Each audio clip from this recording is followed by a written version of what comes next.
नमस्ते मेरे प्यारे दोस्तों, हम लोग बिहार एसएससी इंटर लेवल के लिए जीके जीएस एवं करंट अफेयर की सटीक एवं शानदार तैयारी कर रहे हैं। आज हम लोग बायोलॉजी का पार्ट 8 वीडियो देखेंगे। जो लोग पीछे का वीडियो नहीं देखे हैं वो प्ले लिस्ट में जाकर जरूर देख लीजिएगा। ना मोहब्बत ना दोस्ती के लिए, ना मोहब्बत ना दोस्ती के लिए, वक्त रुकता नहीं किसी के लिए, अपने दिल को ना दुखने दे यूं ही, इस ज़माने की बेरुखी के लिए, वक्त के साथ साथ चलता रहे यही बेहतर है आदमी के लिए। तो चलिए शुरू करते हैं। पहला क्वेश्चन है कि अपने मोबाइल फ़ोन तक पहुंच नहीं हो पाने यानी कि एक्सेस खोने का डर क्या कहलाता है। यानी अपने मोबाइल फ़ोन तक यानी कि मोबाइल फ़ोन खोने का डर, तो ये क्या कहलाता है। देखिए, किसी भी चीज़ से डर है ना, वो कहलाता है क्या, फोबिया है ना। लास्ट में उसका रहेगा फोबिया। किसी भी चीज़ का डर होता है वो फोबिया कहलाता है। तो मोबाइल फ़ोन खोने का जो डर होता है वो कहलाता है नोमोफोबिया कहलाता है ना। नोमोफोबिया यानी मोबाइल फ़ोन खोने का डर होता है, ठीक है। और यहाँ पर क्या है, मोनोफोबिया। मोनोफोबिया मतलब क्या होता है कि अकेले होने का डर। अकेले होने का डर ये मोनोफोबिया कहलाता है। एक है सीनोफोबिया। तो सीनोफोबिया जो है, ये सीनोफोबिया ये कुत्तों से भय होता है ना, कुत्तों से डर। ये क्या कहलाता है, सीनोफोबिया। एक होता है जीनोफोबिया है ना, जीनोफोबिया। तो जीनोफोबिया जो है ये होता है अजनबी से या विदेशी से डर है ना। जीनोफोबिया और सीनोफोबिया ये अलग है, ठीक है। सीनोफोबिया ये हो गया कुत्तों से डर, और जेनोफोबिया हो गया ये विदेशियों या तो अजनबी से डर। और यूफोबिया का मतलब क्या होता है, अच्छी खबर का डर। यूफोबिया का मतलब अच्छी खबर का डर, ठीक है। तो एक बार फिर समझिए, इसको याद कर लेना है। नोमोफोबिया हो गया मोबाइल खोने का डर। मोनोफोबिया, मोनो मतलब होता है अकेला, ठीक है। पोली मतलब बहुत होता है, मोनो मतलब होता है अकेला, यानी कि अकेले होने का डर। अकेले यानी ऊंचाई का स्थान पे या तो अकेले स्थान पे कहीं हैं तो वो डर होता है मोनोफोबिया। सीनोफोबिया यानी कुत्तों से डर, जेनोफोबिया अजनबी से डर, और यूफोबिया यानी अच्छी खबर से डर। तो ये सारी चीज़ें आपको याद रखना है। नेक्स्ट क्वेश्चन है कि लाइपेज द्वारा वसा के जलीय अपघटन पर मिलता है। तो लाइपेज द्वारा वसा के जलीय अपघटन पर क्या मिलता है। तो पहले आपको याद होगा कि अग्नाशय से एंजाइम और हार्मोन दोनों निकलता है ना। अग्नाशय क्या है, एक मिश्रित ग्रंथि है जिससे एंजाइम और हार्मोन दोनों निकलता है। तो जो एंजाइम निकलता था, आपको बताए थे पीछे वीडियो में कि निकलता है, एंजाइम जो निकलता है वो है LAT है ना। याद कर लेना, LAT यानी कि लाइपेज एंजाइम, और एमाइलेज और ट्रिप्सिन एंजाइम। लाइपेज क्या करता है, वसा का पाचन करता है ना। लाइपेज वसा का पाचन करता है, यही यहाँ है। लाइपेज द्वारा वसा का जलीय अपघटन यानी कि वसा को पाचन करता है। एमाइलेज जो है ये कार्बोहाइड्रेट का पाचन करता है। ट्रिप्सिन जो है ये प्रोटीन का पाचन करता है। तो वही बोला कि लाइपेज द्वारा जो वसा का जलीय अपघटन पर क्या मिलता है। तो जब इसका जलीय अपघटन होता है तो उससे बनता क्या मालूम, उससे होता है वसीय अम्ल बनता है और ग्लिसरॉल मिलता है ना। वसीय अम्ल और ग्लिसरॉल मिलता है। इसका करेक्ट आंसर ऑप्शन नंबर 2 हो गया, ठीक है। वसीय अम्ल और ग्लिसरॉल। अब वसीय अम्ल यहाँ आया तो वसीय अम्ल से एक क्वेश्चन ये पूछा जाता है कि ओमेगा 3 क्या है ना। तो ओमेगा 3, ओमेगा 6, ओमेगा 9 ये सब क्या है, वसीय अम्ल है ना, फैटी एसिड है। ओमेगा 3 क्या है, फैटी एसिड यानी वसीय अम्ल है, ठीक है। याद रखना है। और ग्लिसरॉल से एक महत्वपूर्ण प्रश्न याद रखना है कि एक क्वेश्चन आता है कि किस तत्व का उपयोग इसके हाइग्रोस्कोपिक गुणों के कारण मॉइस्चराइजिंग क्रीम और साबुन में किया जाता है। यानी किसका प्रयोग इसके हाइग्रोस्कोपिक गुणों के कारण मॉइस्चराइजिंग क्रीम और साबुन में किया जाता है। तो ग्लिसरॉल का प्रयोग किया जाता है, ठीक है। ये भी याद रखना है। नेक्स्ट क्वेश्चन है कि यह एक संग्रथित फल है। तो संग्रथित फल कौन सा है। तो संग्रथित फल का मतलब होता है कि उसमें एक फूल होना, ठीक है। संग्रथित फल है, इसमें क्या होता है, एक फूल होता है और एक फूल में एक फल होता है। संग्रथित फल का मतलब होता है एक फूल में एक फल होता है और वो समूह में रहता है ना। वो क्या है, समूह में रहता है, ठीक है। तो ये भी ध्यान रखना है कि क्या है, समूह में रहता है। तो वो कौन सा है, वो है सहतूत है ना। इसका करेक्ट आंसर है सहतूत है ना। सहतूत एक संग्रथित फल है। जैसे अनानास, अंजीर, सहतूत ये सब क्या है, बहुल या तो संग्रथित फल है। फिर समझिए, अनानास, अंजीर, सहतूत ये सब संग्रथित फल है, ठीक है। तो ये याद रखना है। अब रही बात सहतूत से क्वेश्चन और याद रखना है कि रेशम के कीड़े का भोज्य पदार्थ क्या है। तो सहतूत की पत्ती है, ठीक है। चलिए नेक्स्ट है कि यदि दोनों जनकों का यानी कि माता और पिता दोनों का रुधिर वर्ग यानी कि ब्लड ग्रुप जो है दोनों का ए बी है, तो उनके बच्चों के संभावित रुधिर वर्ग क्या होगा। तो दोनों के बच्चे का संभावित रुधिर वर्ग क्या होगा। तो दोनों का ए बी है, यानी कि माता का भी ए बी और उसके पिता का भी ए बी है, तो बच्चे का क्या होगा। तो देखिए कभी भी ब्लड ग्रुप निकालने में क्या सिंपल ये रखना है कि देखिए एक तो ये अगर जोड़ा में है, ये ना ए बी है और ए बी है ना, दोनों जोड़ा में, जैसे कि कहने का मतलब है कि कोई ए है, ठीक है, और कोई ए बी है, तो ये क्या एक सिंगल में है और ये जोड़ा में है। तो उसी तरह जो कभी जोड़ा में है, जो यानी कि जैसे दोनों जोड़ा में है, तो इसमें क्या करना, पहले तो देखिए उसका ए तो रहेगा, है ना, जो भी है देखिए ए बी है, ए बी है, इसमें उसके बच्चे का ब्लड ग्रुप हो सकता है, पहले ए होगा, ठीक है, ए हो सकता है, फिर ये बी है सिंगल, बी हो सकता है, ठीक है, ए हो सकता है, बी हो सकता है, फिर ए बी हो सकता है, ठीक है, ये तीनों हो सकता है ना। तो ए बी है, तो जो रहेगा जैसे ए बी है इसमें, ए बी है इसमें, तो वो सिंगल सिंगल में रहेगा, या तो उसका ब्लड ग्रुप बच्चे का ए हो सकता है, या तो बी हो सकता है, या तो ए बी दोनों हो सकता है, ठीक है। तो इसका करेक्ट आंसर क्या हो गया, ऑप्शन नंबर 2, ठीक है।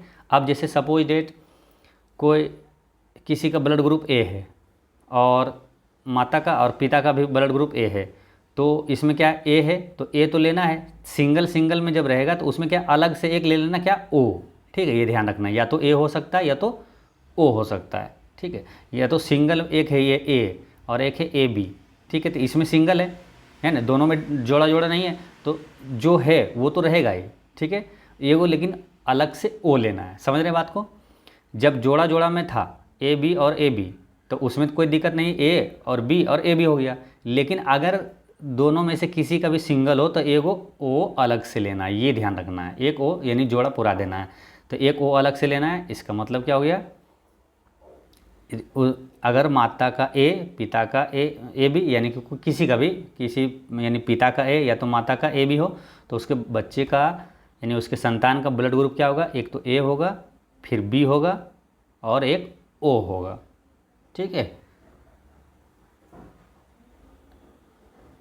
नहीं ए और इसमें बी नहीं होगा, मान लो इसमें जो दो मिलेगा ना, ए और ए मिल रहा है तो ए होगा और ओ होगा, एक अलग से ओ होगा, बी नहीं होगा, ठीक है।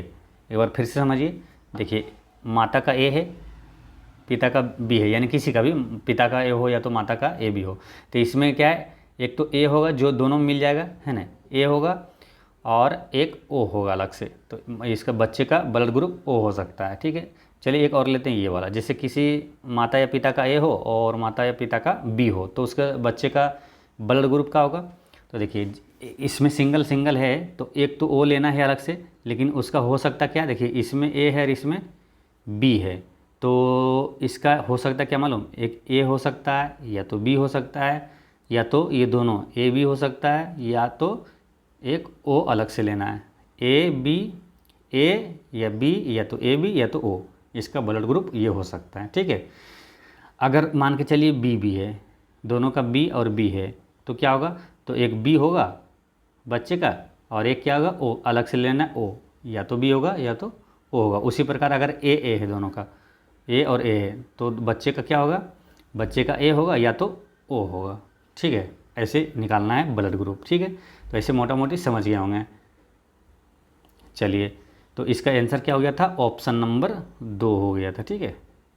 और ब्लड ग्रुप की बात हो, ब्लड ग्रुप की खोज किसने किया था, तो लैंड स्टीनर ने किया था। और रक्त परिसंचरण या रक्त परिवहन का खोज किसने किया था, तो विलियम हार्वे ने किया था। नेक्स्ट क्वेश्चन है कि भूख लगने पर कोई व्यक्ति सर्वप्रथम उपयोग करता है, अपनी किसका करता है, ग्लाइकोजन, वसा, रुधिर प्रोटीन या पेशी प्रोटीन। तो देखिए भूख लगने पर या तो कोई फास्टिंग पर है या तो खाना उसको नहीं मिल रहा है 2-3 दिन से, तो वो क्या करता है, किसका यूज करता है, तो क्या होता है, देखिए यकृत में है ना ग्लूकोज जैसे हम लोग खाते हैं ना, तो कुछ आगे भविष्य के लिए वो स्टोरेज कर लेता है, यानी कि स्टोर में रखता है, वो संग्रहित रहता है, ग्लूकोज यानी ग्लाइकोजन के रूप में यकृत में संग्रहित रहता है, ठीक है। क्वेश्चन ये भी पूछ लिया जाता है डायरेक्ट कि हमारे शरीर में ग्लूकोज है ना ग्लाइकोजन के रूप में किस रूप में संग्रहित होता है, तो ग्लाइकोजन के रूप में। और ग्लाइकोजन कहाँ संग्रहित होता है, तो यकृत में होता है। तो वही यकृत में जो ग्लाइकोजन संग्रहित रहता है उसी का यूज कर लेता है भूख लगने पर, या तो कभी फास्टिंग पर हो तो उसी का यूज करता है, ठीक है, बॉडी। तो इसका आंसर क्या हो जाएगा, ऑप्शन नंबर 1 ग्लाइकोजन का यूज करता है, ठीक है। जो आप पीछे बताए थे कि अग्नाशय से एक क्या है ना, अल्फा सेल से एक ग्लूकागोन हार्मोन निकलता है जो यकृत में जमा ग्लाइकोजन रहता है उसको ग्लूकोज में बदल देता है ना। जो ग्लाइकोजन जो संग्रहित है उसको ग्लूकोज में कौन बदलता है, तो अग्नाशय के अल्फा सेल से निकला हुआ ग्लूकागोन हार्मोन ये बदलता है। ठीक है, तो चलिए नेक्स्ट क्वेश्चन है कि यह एक प्रोटीन नहीं है, तो प्रोटीन इसमें कौन सा नहीं है ना, 4 ऑप्शन दिया है। प्रोटीन पूछा कि कौन नहीं है, तो देखिए कोलेजन जो है ये प्रोटीन होता है। ठीक है, कोलेजन जो है ये प्रोटीन है। ठीक है, और इलास्टिन एक प्रोटीन है और रेशम भी प्रोटीन होता है। ये लिम्फोसाइट जो है, लिम्फोसाइट याद होगा आपको, ये क्या WBC का एक प्रकार है ना। WBC जो वाइट ब्लड कॉर्पुसल है इसका एक प्रकार है लिम्फोसाइट, यानी रक्त का एक भाग है ये। ठीक है, तो जैसे लिम्फोसाइट में क्या है, लिम्फोसाइट WBC का प्रकार है। WBC का है ना 5 प्रकार होता है, जैसे कि उसमें न्यूट्रोफिल होता है, इसिनोफिल होता है, बेसोफिल, लिम्फोसाइट और मोनोसाइट। तो यही है इसमें एक लिम्फोसाइट। ठीक है, लिम्फोसाइट है ये रक्त का भाग है। लिम्फोसाइट को एड्स का जो HIV वायरस होता है किसको नष्ट कर देता है, तो लिम्फोसाइट को नष्ट कर देता है। लिम्फोसाइट में T सेल रहता है उसको भी नष्ट कर देता है। ठीक है, तो ये ध्यान रखना, ये रक्त का एक भाग है। ठीक है, अब रही बात क्या, प्रोटीन से क्वेश्चन आया, प्रोटीन का संश्लेषण कहाँ होता है, यानी प्रोटीन का निर्माण कहाँ होता है, तो राइबोसोम में होता है। प्रोटीन का फैक्ट्री भी किसे कहा जाता है, तो राइबोसोम को कहा जाता है। प्रोटीन कितने अमीनो एसिड से मिलकर बना होता है, तो 20 अमीनो एसिड से मिलकर बना होता है। यानी प्रोटीन की इकाई क्या है, अमीनो एसिड है ना, अमीनो अम्ल है। और 2 महत्वपूर्ण क्वेश्चन याद रखना है, जैसे एक है क्वासी योरकर रोग। क्वासी योरकर रोग किस के कमी के कारण होता है, तो प्रोटीन की कमी से क्वासी योरकर रोग होता है। और एक होता है मरास्मस रोग, मरास्मस रोग भी प्रोटीन की कमी से होता है। तो चलिए नेक्स्ट क्वेश्चन देखते हैं कि यह आयन रुधिर आयन प्लाज्मा में उपस्थित नहीं होता है, तो कौन सा आयन रुधिर आयन में उपस्थित नहीं होता है, तो ये है कॉपर आयन है ना। तांबा आयन जो है ये रुधिर में नहीं रहता, जैसे सोडियम रुधिर में रहता है ब्लड में, कैल्शियम भी रहता है ना, और ये मैग्नीशियम भी रहता है ना। और ये जो है जो रक्त का जो थक्का जो जमता है बनाने में कौन सा आयन जो है किस सहायक होता है ना। रक्त का थक्का किस आयन के कारण बनता है, तो कैल्शियम आयन के कारण नहीं बनता है ना। रक्त का थक्का कैल्शियम आयन के कारण ही बनता है। ठीक है, तो ये ध्यान रखना है कि रक्त प्लाज्मा में ये कॉपर नहीं होता है, बाकी सोडियम, कैल्शियम और मैग्नीशियम आयन होता है। ठीक है, देखिए रक्त का 55% भाग क्या होता है, प्लाज्मा होता है। ठीक है, रक्त का 55% भाग प्लाज्मा होता है, और प्लाज्मा में भी 92% क्या होता है, पानी होता है। ठीक है, ये हो गया 55% प्लाज्मा का बात। फिर 45% जो है उसमें होता है क्या, RBC, WBC और प्लेटलेट्स होता है। ठीक है, तो ये ध्यान रखना है। इसलिए कभी भी देखिए रक्त में ही भाग है, रक्त का ही भाग है RBC, WBC और प्लेटलेट्स। इसलिए कभी भी पूछे आपको रक्त का निर्माण कहाँ होता है, तो अस्थि मज्जा में, या तो पूछ ले RBC का निर्माण तो अस्थि मज्जा में, WBC का निर्माण अस्थि मज्जा में, प्लेटलेट्स का निर्माण कहाँ होता है, तो वो भी अस्थि मज्जा में होता है। ठीक है, तो ये सारी चीज़ें याद रखना है। नेक्स्ट क्वेश्चन है कि इसकी पोषण विधि होलोफाइटिक है। किसकी पोषण विधि होलोफाइटिक है इसमें, तो होलोफाइटिक देखिए होलोफाइटिक कहते किसे, तो वैसे जीव जो प्रकाश संश्लेषण के माध्यम से अपना भोजन स्वयं बनाता हो उसे होलोफाइट के रूप में जाना जाता है। प्रकाश संश्लेषण के माध्यम से अपना भोजन खुद बनाता है तो उसे होलोफाइटिक के रूप में जाना जाता है। ठीक है, तो होलोफाइटिक इसमें कौन सा मालूम, जो प्रकाश संश्लेषण के माध्यम से भोजन बनाता है वो है यूग्लिना है ना। इसका करेक्ट आंसर क्या है, यूग्लिना हो जाएगा। ठीक है, यूग्लिना जो है ये प्रकाश संश्लेषण के माध्यम से अपना भोजन स्वयं बनाता है, यानी स्वपोषी है ये यूग्लिना। ठीक है, और एक क्वेश्चन ये भी याद रखना है कि यूग्लिना जो है ना एकल कोशिका वाला यूकैरियोटिक है ना, यूकैरियोटिक है जो प्रोटिस्टा जगत के अंतर्गत आता है। यूग्लिना क्या है, प्रोटिस्टा जगत के अंतर्गत आता है। लेकिन अगर पूछे कि यूग्लिना किस वर्ग से संबंधित है, तो फाइटोमेस्टिगोफोरा वर्ग से संबंधित है यूग्लिना। ठीक है। अच्छा, एक क्वेश्चन ये भी आता है कि यूग्लिना का क्लोरोप्लास्ट किससे बना होता है? तो यूग्लिना का क्लोरोप्लास्ट जो होता है वो क्लोरोफिल ए, बी और बीटा कैरोटीन से बना होता है। क्लोरोफिल ए और बी और बीटा कैरोटीन से बना होता है, ठीक है, यूग्लिना का क्लोरोप्लास्ट। तो ये चीज़ें ध्यान रखना है। नेक्स्ट क्वेश्चन है कि एस्टेरॉय स्त्रावित करता है, तो यह एस्टेरॉय स्त्रावित करता है, तो एस्टेरॉय कौन स्त्रावित करता है? तो देखिए अग्नाशय है ना, हार्मोन के रूप में एस्टेरॉय स्त्रावित करता है। कौन? अग्नाशय। अग्नाशय एस्टेरॉयड के रूप में हार्मोन जो है, हार्मोन के रूप में एस्टेरॉय स्त्रावित करता है अग्नाशय, ठीक है। अब अग्नाशय के बारे में काफ़ी डिटेल में पीछे बताए हुए, जो लोग नहीं देखें, जो इसका पार्ट 1, 2 से लेकर 7 तक वीडियो जरूर देख लिया। उसमें 2-3 बार अग्नाशय के बारे में पूरे डिटेल से बताया गया, ठीक ना। अग्नाशय, जैसे कि अग्नाशय क्या है? एक मिश्रित ग्रंथि, इससे हार्मोन और एंजाइम दोनों निकलता है, ठीक है। तो ये सारी चीज़ें बताया हुआ है। अब बात करते हैं, जैसे कि एक क्वेश्चन यहाँ से आता है ना कि कार्बोहाइड्रेट का पाचन शुरू कहाँ से होता है? तो मुख गुहा से होता है, ठीक है। और आमाशय से कौन सा अम्ल निकलता है? तो हाइड्रोक्लोरिक अम्ल निकलता है ना, HCl। और पित्ताशय से क्वेश्चन याद रखना कि पित्त जमा कहाँ होता है? तो पित्ताशय में ही जमा होता है। पित्त निकलता है यकृत से, लेकिन जमा कहाँ होता है? तो पित्ताशय में जमा होता है। नेक्स्ट क्वेश्चन है कि यह श्वसन श्रृंखला का उपयोग कर पादप कोशिकाओं में ऊर्जा का उत्पाद करता है। तो इसमें कौन है कि श्वसन श्रृंखला का उपयोग कर पादप कोशिकाओं में ऊर्जा का उत्पाद करता है? तो वो है कौन सा? माइटोकॉन्ड्रिया, है ना, जो कि ऊर्जा का उत्पाद करता है, माइटोकॉन्ड्रिया, ठीक है। और कोशिका का पावर हाउस किसे कहा जाता है? तो माइटोकॉन्ड्रिया को ही कहा जाता है, ठीक है। अगर ऑप्शन में कभी माइटोकॉन्ड्रिया नहीं हो तो इसका हिंदी क्या होता है? सूत्रकनिका, है ना, सूत्रकनिका इसका ऑप्शन में होगा, ठीक है। तो ध्यान रखना है, सूत्रकनिका होता है, माइटोकॉन्ड्रिया को ही कहा जाता है, ठीक है। और एक क्वेश्चन ये आता है कि क्रेब्स चक्र की घटना कहाँ होती है? तो क्रेब्स चक्र की घटना भी माइटोकॉन्ड्रिया में होता है। माइटोकॉन्ड्रिया की खोज किसने किया था? तो अल्बर्ट वॉन कोलिकर ने किया था। अल्बर्ट वॉन कोलिकर ने माइटोकॉन्ड्रिया की खोज किया था। लेकिन बाद में इसका नाम 47 वर्षों के बाद, देखिए इसका खोज हुआ था 1857 में, माइटोकॉन्ड्रिया की खोज किया था कोलिकर ने किया था, ठीक है। और इसका कई वर्षों के बाद कार्ल वेंडा ने माइटोकॉन्ड्रिया नाम दिया था। कार्ल वेंडा ने माइटोकॉन्ड्रिया इसका नाम दिया था, ठीक है। तो ये ध्यान रखना है, ठीक है। अब बात करते हैं जैसे केंद्रक। केंद्रक की खोज किसने किया था? तो रॉबर्ट ब्राउन ने किया था, ठीक है। केंद्रक की खोज किसने किया? रॉबर्ट ब्राउन ने किया था। अब रॉबर्ट ब्राउन जैसा एक और नाम है रॉबर्ट हुक है, तो इसलिए जो कन्फ्यूजन वाला उसको भी साथ में हमेशा रिवीजन करना चाहिए। तो कोशिका की खोज किया था रॉबर्ट हुक ने, और केंद्रक का खोज किया था रॉबर्ट ब्राउन ने किया था, ठीक है। और जैसे माइटोकॉन्ड्रिया को पावर कोशिका का पावर हाउस कहा जाता है, तो उसी तरह ये प्रोटीन का फैक्ट्री किसे कहा जाता है? राइबोसोम को कहा जाता है, ये ध्यान रखना है। अच्छा, प्रकाश संश्लेषण जो है ये कहाँ होता है? तो राइबोसोम को क्या कहते हैं? प्रोटीन का फैक्ट्री। और प्रकाश संश्लेषण कहाँ होता है? तो हरित लवक में ही होता है। हरित लवक यानी क्लोरोप्लास्ट में होता है। नेक्स्ट है कि विषाणुओं में होता है, तो विषाणुओं में क्या होता है? केवल DNA या तो केवल RNA, या तो दोनों, या तो RNA या तो DNA। तो विषाणुओं में क्या होता है? या तो RNA होता है या तो DNA होता है, ठीक है। इसका आंसर हो जाएगा ये ऑप्शन नंबर 4, या तो RNA होगा या तो DNA होगा विषाणु में, ठीक है।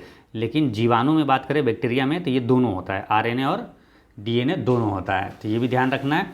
अच्छा, वायरस की खोज किसने किया था? इवानोवास्की ने किया था। और कहाँ पर किया था? तंबाकू में मोजेक वायरस की खोज किया था, ठीक है। तंबाकू में मोजेक वायरस की खोज किया था किसने? इवानोवास्की ने किया था। तंबाकू में नशीला पदार्थ कौन सा होता है? निकोटीन होता है। और जीवाणु की खोज किसने किया था? तो ल्यूवेन हॉक ने किया था। जीवाणु की खोज ल्यूवेन हॉक ने किया था। नेक्स्ट है कि एक पायस में परिक्षिप्त कणों का आकार इस परास में होता है। तो पायस क्या है? जैसे कि दूध क्या है? एक पायस है ना, दूध एक पायस है, जिसे इमल्सन भी कहते हैं, है ना, पायस यानी इमल्सन, ठीक है। तो ये पूछा जा रहा है कि परिक्षेपित कणों का इसका आकार क्या होता है? तो इसका आकार होता है, कितना होता है मालूम? इसका आकार होता है 10 एंगस्ट्रॉम से 100 एंगस्ट्रॉम के बीच होता है 10 एंगस्ट्रॉम से 100 एंगस्ट्रॉम के बीच होता है। इसका करेक्ट आंसर ऑप्शन नंबर 2 है, ठीक है। और जो एंगस्ट्रॉम क्या है? एंगस्ट्रॉम किसकी इकाई है?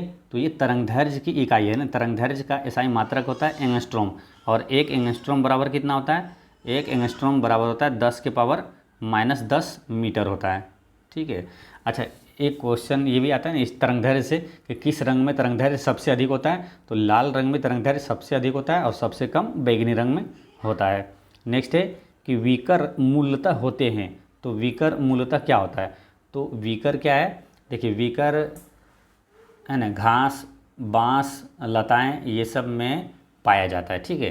तो ये सब है क्या, तो ये है क्या, एक प्रोटीन है ना, इसका उपयोग जो है फर्नीचर की बुनाई में किया जाता है वीकर का, ठीक है। तो ये सब क्या एक प्रोटीन है, तो ये याद रखना है। नेक्स्ट है कि मायोपिया के रोगी को इसके निवारण के लिए चाहिए होता है, तो मायोपिया के रोगी के लिए, मायोपिया का मतलब क्या होता है, निकट दृष्टि दोष है ना तो निकट दृष्टि दोष में किसका प्रयोग किया जाता है, ठीक है। तो देखिए मायोपिया क्या हो गया, निकट दृष्टि दोष, और एक है क्या होता है हाइपरमेट्रोपिया, हाइपरमेट्रोपिया यानी दूरदृष्टि दोष। तो निकट दृष्टि दोष को ठीक करने के लिए किसका प्रयोग करते हैं, अवतल लेंस का, है ना, अवतल लेंस का, और दूरदृष्टि दोष को ठीक करने के लिए किसका प्रयोग करते हैं, उत्तल लेंस का प्रयोग करते हैं, ठीक है। इसे याद कैसे रखना है ताकि कभी कन्फ्यूजन ना हो, कभी एक्सचेंज ना हो। तो देखिए दूरदृष्टि को ठीक करने के लिए, दूर में क्या 2 लीटर है, तो 2 लीटर वाले को ठीक करने के लिए 3 लीटर वाले लेंस चढ़ाएंगे, है ना, उत्तल लेंस, और ये 3 लीटर है निकट दृष्टि दोष में, तो 3 लीटर वाले को ठीक करने के लिए ये 4 लीटर वाला लेंस चढ़ाएंगे ना, अवतल लेंस, ठीक है। तो ऐसे याद रख लेना है, कभी कन्फ्यूजन नहीं होगा, ठीक है। तो यहाँ इंग्लिश वर्ड भी याद रखना है, मायोपिया का मतलब निकट दृष्टि दोष, और हाइपरमेट्रोपिया दूर है ना, हाइपर दूर, हाइपर में कर देना है दूर, है ना, हाइपरमेट्रोपिया यानी दूरदृष्टि दोष होता है, ठीक है। और एक होता है प्रेस बायोपिया, है ना, प्रेस बायोपिया यानी कि जरा दृष्टि दोष। तो एक हो गया मायोपिया निकट दृष्टि दोष, हाइपरमेट्रोपिया दूर दृष्टि दोष, एक प्रेस बायोपिया ये हो गया जरा दृष्टि दोष। तो जरा दृष्टि दोष में किस लेंस का प्रयोग करते हैं, बायफोकल लेंस का प्रयोग किया जाता है, यानी कि बायफोकल यानी कि उत्तल लेंस और अवतल लेंस, उसमें दोनों यूज होता है, ठीक है। और एक होता है ओ बिंदुकता दोष, तो ओ बिंदुकता दोष में किस लेंस का प्रयोग करते हैं, बेलनाकार लेंस का प्रयोग किया जाता है, ओ बिंदुकता बेलनाकार, ओ बिंदुकता बेलनाकार, ओ बिंदुकता बेलनाकार लेंस का प्रयोग किया जाता है। और मोतियाबिंद में किसका प्रयोग किया जाता है, तो मोतियाबिंद क्या होता है, इसमें किसी भी लेंस से ये ठीक नहीं होता है, इसका एक ही उपाय है, ऑपरेशन द्वारा ये ठीक होता है मोतियाबिंद, ठीक है। तो ये भी ध्यान रखना है। तो मायोपिया क्या हो गया था, निकट दृष्टि दोष, निकट को अवतल लेंस से ठीक किए थे, इसका आंसर क्या हो गया, ऑप्शन नंबर 1 अवतल लेंस। नेक्स्ट है हल्दी पौधे के इस भाग से प्राप्त होती है, तो हल्दी क्या है, कई बार आपको याद करवाएं, हल्दी क्या है, तना है, जैसे हद कर दी आपने, यानी कि हद से हो गया हल्दी, कर दी अदरक, आपने आलू प्याज, तो ये क्या है, मोटा मोटी याद रखना हमेशा, ये सब क्या है, तना है, ठीक है, हद कर दी आपने, ये तना है। अब देखिए क्या है, तना में भी कुछ थोड़ा डीपली क्वेश्चन कभी पूछा जाता है, ध्यान रखना है। जैसे ये सब क्या है, हल्दी ये तना है ना, अदरक ये तना है, और आलू, आलू या ओल ये सब क्या तना है, फिर प्याज, लहसुन ये सब भी तना है, ठीक है। तो ये जो हल्दी है और अदरक है, तो ये सब कौन सा तना में आता है, ये प्रकंद है, ये प्रकंद में आता है ना, प्रकंद तना है। तो ये तना का प्रकार क्या है, प्रकंद है, प्रकंद जिसे राइजोम कहा जाता है। और आलू और ओल जो होता है, ये सब क्या है, आलू और ओल जो है ये है कंद, ये कंद का प्रकार है ना, कंद प्रकार का तना है ये, ठीक है। और प्याज और लहसुन ये सब क्या सल्क कंद है ना, सलकंद है, ठीक है। तो ये ध्यान रखना है, हल्दी और अदरक क्या प्रकंद है, आलू और ओल क्या कंद है, और प्याज और लहसुन क्या सलकंद है, ठीक है। तो ये ध्यान रखना है, ठीक है। और जड़ में कौन कौन सा आता है, जैसे कि मूली है ना, गाजर और सलजम, चुकंदर, ये सब क्या है, जड़ का उदाहरण है ना, मूली, गाजर, सलजम, चुकंदर ये सब जड़ है। तो मूली में अगर और क्वेश्चन अगर डीपली पूछा जाएगा तो मूली किस प्रकार का जड़ है, तो तर्क रूपी जड़ है, मूली जो है तर्क रूपी जड़ है, और गाजर क्या है, शंकु रूपी जड़ है, और सलजम और चुकंदर ये कुंभी रूपी जड़ होता है। तो चलिए नेक्स्ट देखते हैं। तो इसका आंसर क्या हो गया था, है ना, हल्दी क्या तना है, इसका आंसर क्या होगा, ऑप्शन नंबर 1 हो गया था। नेक्स्ट है कि रक्त श्वेत कणिकाएं कितने प्रकार की होती है, यानी कि WBC है ना, वाइट ब्लड कॉर्पुस्कल, ये कितने प्रकार की होती है, यानी कि WBC। ठीक है, तो ये 5 प्रकार की होती है ना, पीछे भी बताएं 5 प्रकार का होता है। वो कौन कौन सा होता है? न्यूट्रोफिल, ईओसिनोफिल है ना, न्यूट्रोफिल, ईओसिनोफिल और बेसोफिल, ये 3 हो गया। और एक होता है लिम्फोसाइट और मोनोसाइट, तो 5 हो गया। ठीक है, याद कैसे रखना है, देखिए न्यूट्रोफिल, ईओसिनोफिल, बेसोफिल 3, और लिम्फोसाइट मोनोसाइट, तो ये टोटल 5 हो गया। ये WBC के 5 प्रकार होता है। तो इसका आंसर क्या हो गया? ऑप्शन नंबर 3 है ना, 5 प्रकार का ये होता है। ठीक है, और ये जो यहाँ पर एक क्वेश्चन इंपॉर्टेंट आता है, जो लिम्फोसाइट है, लिम्फोसाइट से आता है ये ना कि जैसे कि HIV का जो वायरस है, एड्स का HIV वायरस, वो लिम्फोसाइट को ही नष्ट कर देता है। लिम्फोसाइट में होता है T सेल, उसको भी नष्ट कर देता है, जिससे क्या होता है, रोग प्रतिरक्षा जो है प्रणाली वो ख़त्म हो जाती है, कमज़ोर हो जाती है, जिससे कई बीमारी मनुष्य को होने लगता है। ठीक है, तो रोग प्रतिरक्षा होता है लिम्फोसाइट, उसी को नष्ट कर देता है। ठीक है, ये ध्यान रखना है। और WBC का जीवन काल कितना होता है? WBC का जीवन काल होता है 13 से 20 दिन। ठीक है, 13 से 20 दिन। और RBC का जीवन काल कितना होता है? तो ये होता है 120 दिन। ठीक है, तो ये भी ध्यान रखना है। और RBC, WBC और प्लेटलेट्स का निर्माण कहाँ होता है? तो ये सभी का निर्माण अस्थि मज्जा में होता है।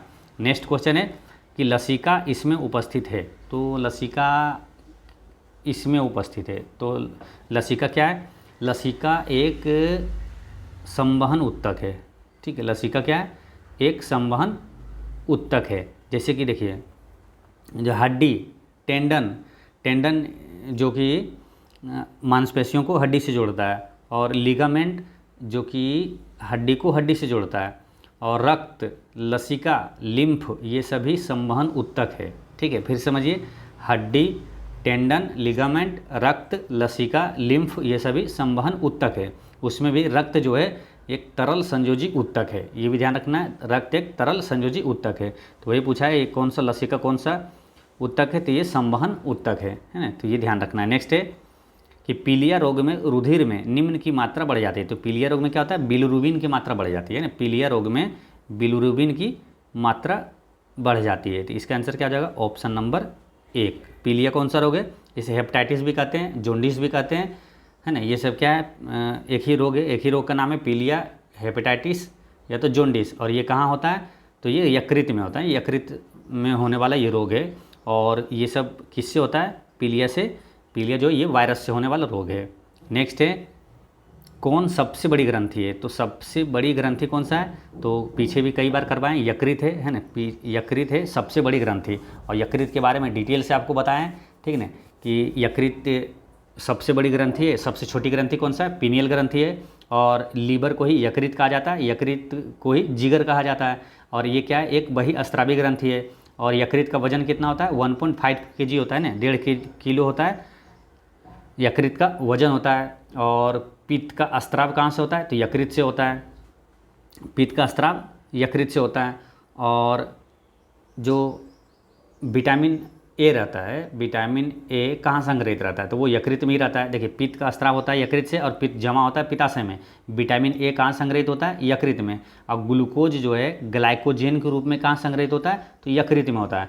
और कौन सा अंग वसा को तोड़कर कोलेस्ट्रॉल बना देता है? तो यकृत है ना, यकृत है जो कि वसा का तोड़कर कोलेस्ट्रॉल बना देता है। और यूरिया का निर्माण कहाँ होता है? यकृत में होता है। हेपेटाइटिस, पीलिया, जोंडिस, ये सब रोग कहाँ होता है? तो ये यकृत में होता है। और सबसे ज़्यादा पुनर्जनन क्षमता यानी कि रीजनरेशन कैपेसिटी किस में होता है? तो मस्तिष्क, यकृत में होता है। सबसे कम होता है मस्तिष्क में। ठीक है, तो ये ध्यान रखना है। चलिए नेक्स्ट क्वेश्चन देखते हैं कि यह सेग्यूवोरस होता है। तो सेग्यूवोरस का मतलब क्या होता है? सेग्यूवोरस का मतलब होता है वैसे जीव जो खून पीकर जिंदा रहता है। ठीक है, यानी खून पे रहता है, जैसे जोंका है ना, मादा मच्छर और वेम्पायर चमगादड़, ये सब क्या खून पी के जिंदा रहता है।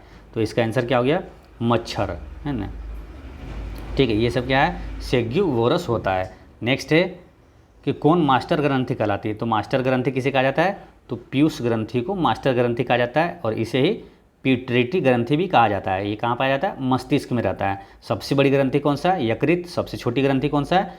पीनियल ग्रंथि, ये भी मस्तिष्क में पाया जाता है। और आयोडीन की कमी से कौन सा रोग होता है घेंघा, और कहाँ होता है, थायराइड ग्रंथि में सूजन आ जाती है।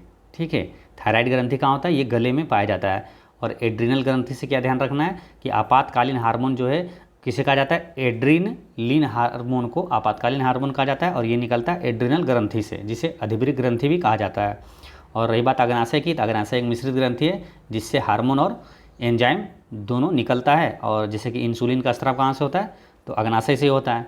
ये सारे इंपॉर्टेंट चीज़ें ध्यान रखना है। नेक्स्ट है कि यह विटामिन टेकोफेरोल है, तो विटामिन का रासायनिक नाम भी आपको बताए हुए हैं ना, तो टेकोफेरोल किसका हो जाएगा, टेकोफेरोल यानी कि रथ एक टॉफ़ी ऐसे बताए थे ना, तो टॉफ़ी यानी लास्ट में ई और एफ वाला आता है, तो ई और एफ यानी कि टो से टेकोफेरोल ई का आएगा। ऑप्शन नंबर 4 हो जाएगा टेकोफेरोल। और लास्ट में क्या है, एफ विटामिन के होता है ना, विटामिन लास्ट में जैसे vitamin A B C D E K, तो के का क्या होता है, फिलोक्विनिन होता है। जैसे ऐसे इसको याद करिए, है ना, मुख्य विटामिन जो है vitamin A B C D E और के, तो इसका क्या, विटामिन ए का रासायनिक नाम क्या है, रेटिनोल, बी का थायमिन, सी का एस्कॉर्बिक एसिड, और डी का कैल्सीफेरोल, और ई का क्या है, टोकोफेरोल, और विटामिन के का रासायनिक नाम क्या है, फिलोक्विनोन।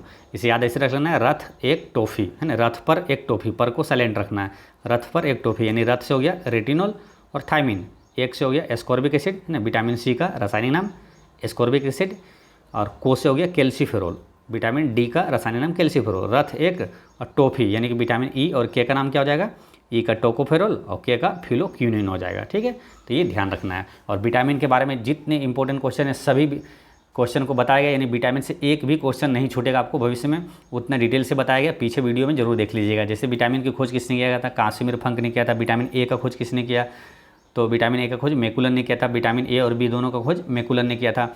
और इससे होने वाली बीमारी, यानी सारी चीज़ें इसमें बताया हुआ है, आप पीछे जरूर एक वीडियो देख लीजिएगा। तो चलिए नेक्स्ट क्वेश्चन देखते हैं कि यह अपनी सामाजिक व्यवस्था के लिए प्रसिद्ध है। सामाजिक व्यवस्था के लिए प्रसिद्ध कौन सा है, तो वो है मधुमक्खी। ठीक है, सामाजिक व्यवस्था मतलब कहने का मतलब इसका ये हो रहा है कि जो समूह में रहता है, ग्रुप में रहता है, सामाजिक रूप से रहता है। ठीक है, जैसे सामाजिक कीट में आ जाता है मधुमक्खी, चींटी, दीमक, ये सब क्या है, सामाजिक कीट प्राणी है। ठीक है, जंतु है। ठीक है, सामाजिक कीट है ये सब।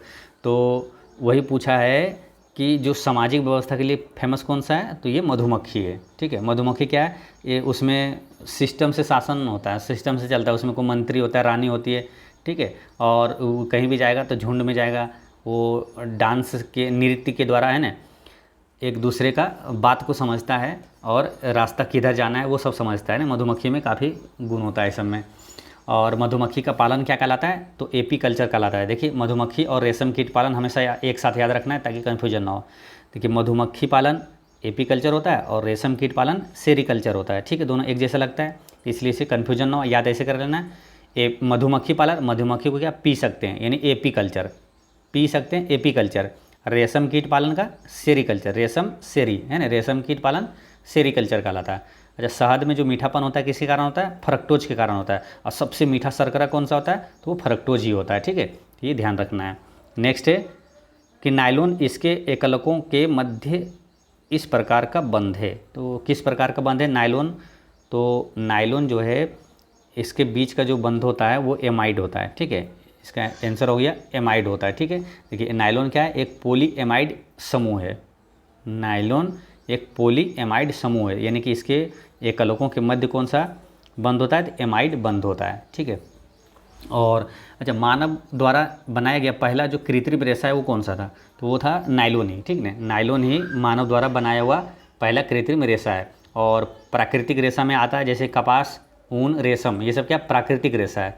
अच्छा, नायलॉन क्या हो गया। और एक क्वेश्चन आता है ना कि प्राकृतिक रबर किसका बहुलक है, तो प्राकृतिक रबर, ये कई बार क्वेश्चन पूछा गया, प्राकृतिक रबर किसका बहुलक है, तो आइसोप्रीन का बहुलक होता है। नेक्स्ट है कि पादप जीवन में होने वाली निम्नलिखित घटनाओं के लिए कौन सा सही क्रम है, तो पादप जीवन में यानी पूरा उसका जीवन चक्र कैसे होता है, क्रम से क्या क्या होता है। ठीक है, तो इसमें पहले क्या होगा, तो पहले होता है मालूम क्या, बीजों का अंकुरन होता है। कभी भी देखे होंगे ना कि पहले लगाते हैं अगर कोई भी चीज़, तो पहले बीजों का अंकुरन होता है। पहला नंबर में बीजों का अंकुरन हो गया, यानी कि 3। ठीक है। उसके बाद बीजों का अंकुरन जैसे होगा, यानी कि फिर अंकुर हो जाएगा, ठीक है। बीजों का अंकुरन हुआ तो फिर अंकुर हो जाएगा, ठीक है। उसके बाद क्या होता है, बीजों का अंकुर हुआ, उसके बाद कायिक वृद्धि होता है। कायिक मतलब उसका जो बॉडी होता है वो वृद्धि होने लगता है, ठीक है। तो इसका क्या हो गया, अब 6, ठीक है। कायिक वृद्धि के बाद क्या होता है, उसके बाद होता है आपका पुष्पन, है ना, पुष्पन होता है, यानी कि 2। उसके बाद क्या हो जाएगा, पुष्पन के बाद जैसे पुष्प होगा तो फूल होगा, है ना, फूल होगा। उसके बाद क्या हो जाएगा, फूल जैसे ही होगा, फूल यानी कि फलन, फूल के बाद फल हो जाता है, फल। उसके बाद क्या होता है, बीजों का प्रकीर्णन, यानी फिर उसमें बीज का निर्माण हो जाता है, ठीक है। फिर उसमें बीज का निर्माण होता है, यानी ऑप्शन ये हो गया 4, ठीक है। यानी कि 3, 5, 6, 3, 5, 6 और 2, 1, 4, 2, 1, 4। तो इसका करेक्ट आंसर क्या हो गया, ऑप्शन नंबर 1 हो गया, ठीक है। तो एक बार फिर से समझ लीजिए, पहले क्या होता है, बीज का अंकुरन होता है, ठीक है। पहले बीज का अंकुरन हुआ, उसके बाद अंकुर होता है, बीज का अंकुरन, फिर अंकुर, उसके बाद कायिक वृद्धि, कायिक वृद्धि के बाद हो जाता है पुष्पन, पुष्पन के बाद फलन, और फलन के बाद सबसे जो अंतिम प्रक्रिया है बीजों का निर्माण हो जाता है, ठीक है। तो ये ध्यान रखना है। तो इसका करेक्ट आंसर क्या हो गया, ऑप्शन नंबर 1 हो गया, ठीक है। तो दोस्तों इस तरह से बायोलॉजी का पार्ट 8 वीडियो होता है समाप्त। और पिछली वीडियो मैंने आपसे क्वेश्चन पूछा था कि चुनाव आयोग का प्रावधान किस अनुच्छेद में है। तो चुनाव आयोग का प्रावधान अनुच्छेद 324 में है ना, 324 से 29 तक है। और आज का क्वेश्चन है ना कि राज्य निर्वाचन आयोग का किस अनुच्छेद में है, राज्य निर्वाचन आयोग किस अनुच्छेद में। तो इसका आंसर आप कमेंट में दीजिएगा, और कोई भी डाउट हो तो कमेंट में पूछिएगा। और एक चीज़ हमेशा याद रखना है कि आपकी मुस्कान एक अनमोल खजाना है, इसे छोटी छोटी बातों में खोने ना दे। पढ़ते रहें, मुस्कुराते रहें। जय हिंद दोस्तों।